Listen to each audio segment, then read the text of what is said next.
Zero crime ang naitala noong June 30 sa buong Metro Manila ayon sa NCR Police Office.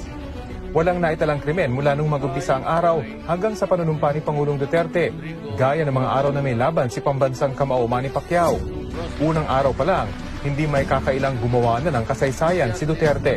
That change, if it is to be permanent and significant, must start with us and in us. The ride will be rough, but come and join me just the same. Together, shoulder to shoulder, let us take the first wobbly steps in this quest. Pagko nakatutok na yan sa bilis. At agad niyang sumabak sa trabaho ang presidente. Unang bilig niya sa kanyang gabinete, ayaw niya ng ugaling pa-importante porket nasa posisyon. Makasaysayan din ang pagtanggap ni Duterte sa loob ng palasyo sa mga